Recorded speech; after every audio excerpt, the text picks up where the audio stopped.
It's 2 a.m. You've been rocking for 45 minutes. Your arms are shaking. Your back hurts. Your eyes are burning.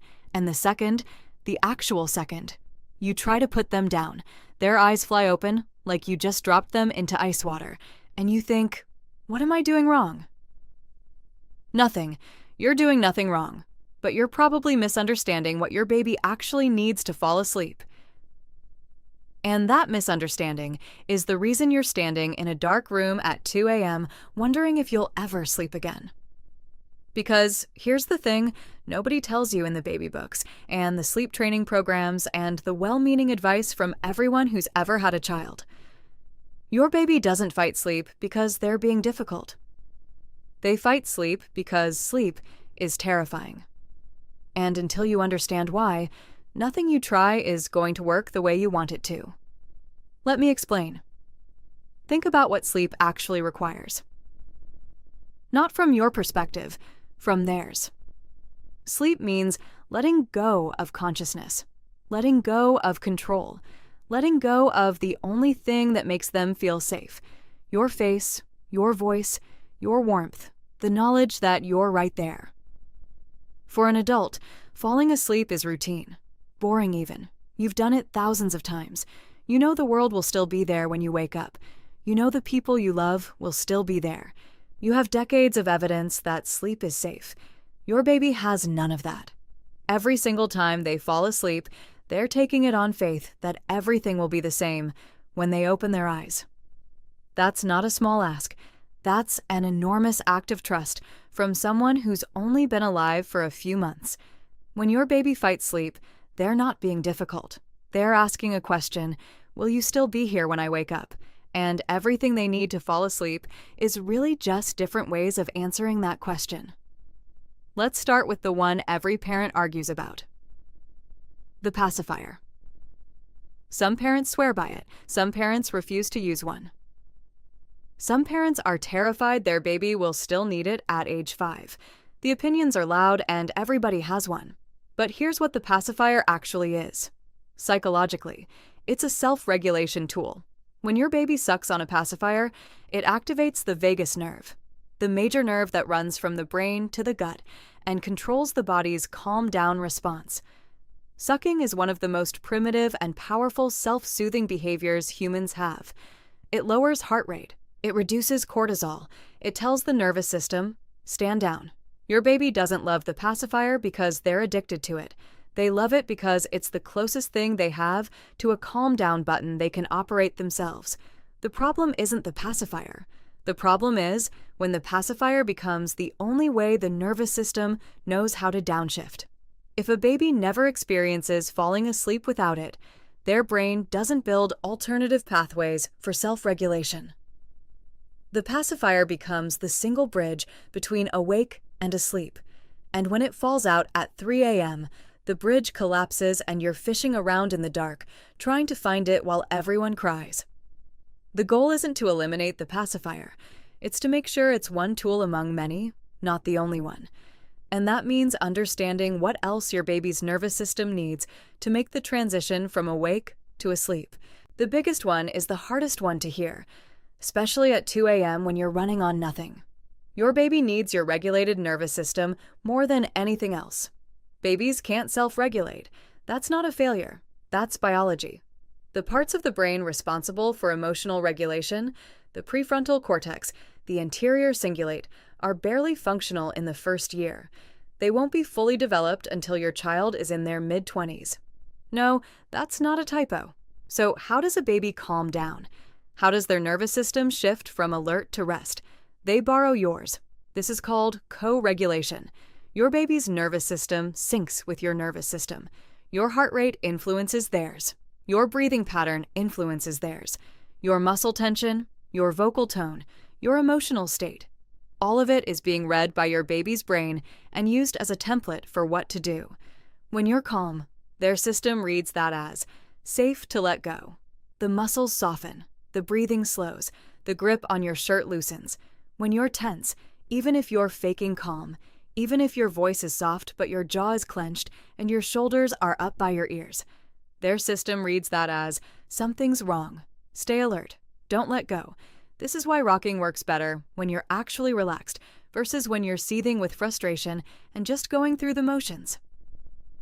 The baby isn't responding to the rocking. They're responding to you.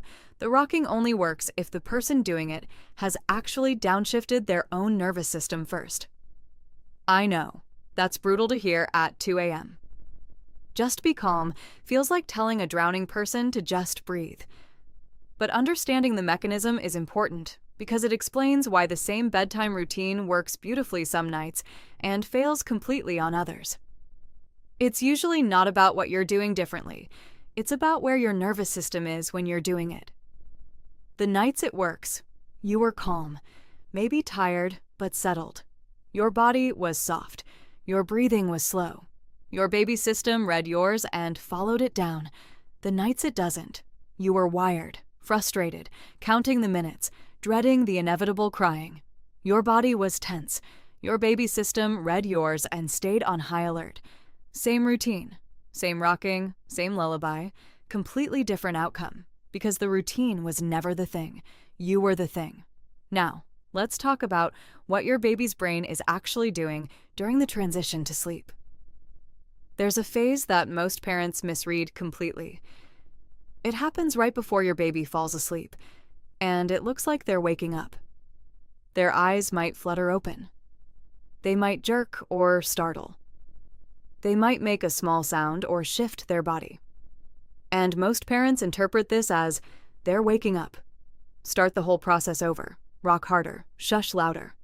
Panic. But what's actually happening is a normal neurological transition between sleep stages. Your baby is passing through light sleep on the way to deep sleep, and during that passage, the brain produces small motor signals, twitches, jerks, partial arousals that look like waking but aren't. If you respond to these micro-arousals by picking the baby up, bouncing, shushing loudly, or putting the pacifier back in, you're actually pulling them out of the transition and back into wakefulness. You're interrupting the very process you're trying to help. The hardest thing to learn as a parent is that sometimes the most helpful response to a baby who looks like they're waking up is to do nothing. Wait. 3 seconds. 5 seconds. Let the transition complete. Many times, the baby settles back on their own without ever fully waking up. This isn't cry it out. This isn't ignoring your baby. This is understanding the difference between a baby who is waking up and needs you, and a baby who is between sleep cycles and needs you to not interrupt. Learning to tell the difference takes time. You'll get it wrong sometimes. That's okay. But knowing that this transition exists changes how you respond to those 2 a.m. micro-arousals, and that can be the difference between 1 wake-up a night and 5. Here's another one that goes against popular advice. Your baby doesn't need silence to sleep. In fact, silence can make sleep harder, and the reason is fascinating. For 9 months, your baby lived inside a body, and inside a body is not quiet. There's a constant wash of sound, blood flowing, digestive sounds, heartbeat, muffled voices from outside. Researchers have measured the ambient sound level inside the womb at roughly 70 to 90 decibels. That's as loud as a vacuum cleaner running continuously. Your baby didn't develop in silence. They developed in noise. Constant, rhythmic, enveloping noise. When you put a baby in a perfectly silent room, you're putting them in an environment that's actually less familiar and less comfortable than the one they spent 9 months in. The silence itself can be alerting. The absence of sound is the unusual condition, not the presence of it. This is why white noise works, not because it masks other sounds, although it does, but because it recreates the acoustic environment your baby's nervous system was built inside of. It's familiar, it's constant. It says, you're in the place you came from, the place where everything was safe, but it doesn't have to be white noise. Your heartbeat works, a fan works, a washing machine in the next room works, your voice humming the same sound on repeat works. The specific sound matters less than the qualities, consistent, rhythmic, low frequency, and continuous. The worst thing for baby sleep is intermittent noise, a dog barking, a door closing, a phone notification. These aren't loud, but they're unpredictable. And unpredictable sensory input is the one thing a transitioning nervous system cannot tolerate. It triggers the alerting response every time. So consistent sound, yes. Silence, no. And sudden sharp noises, definitely no. Now, let's talk about the thing every sleep training program is really about, but most of them won't say directly. Your baby needs to learn that separation is survivable. Not that separation is good. Not that they should enjoy being alone. Not that independence is the goal at 4 months old.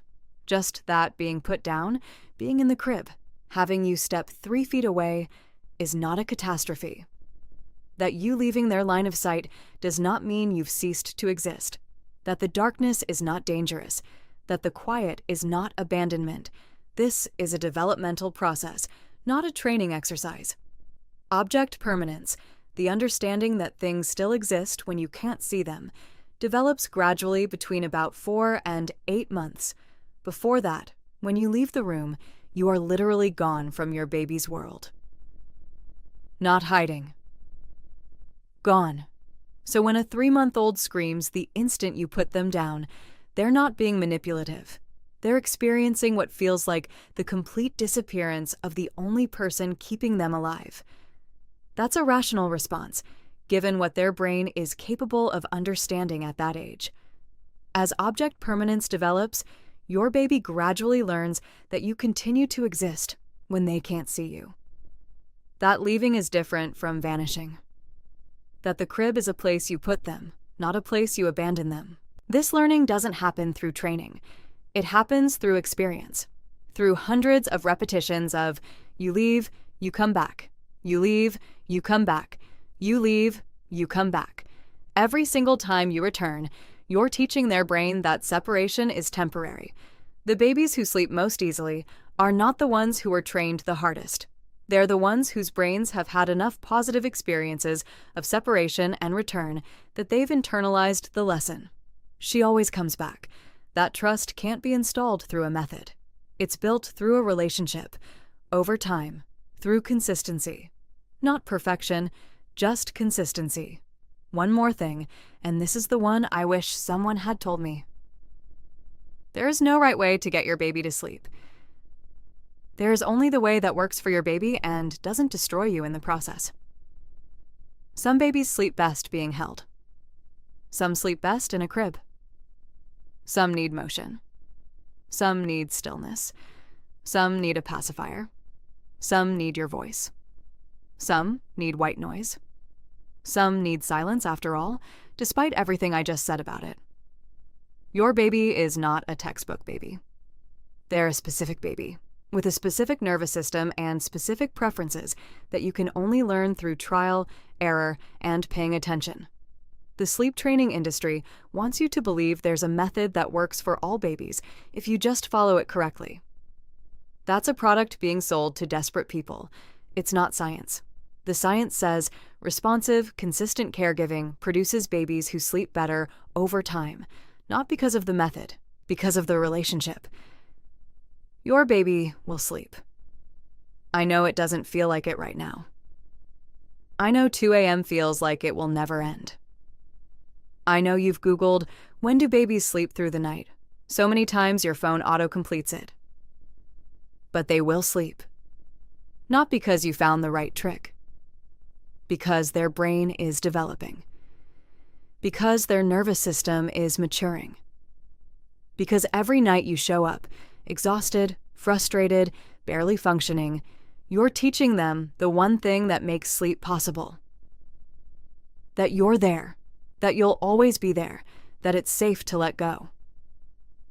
That's not a method, that's a parent, and you're already doing it. Even on the nights it doesn't feel like it's working.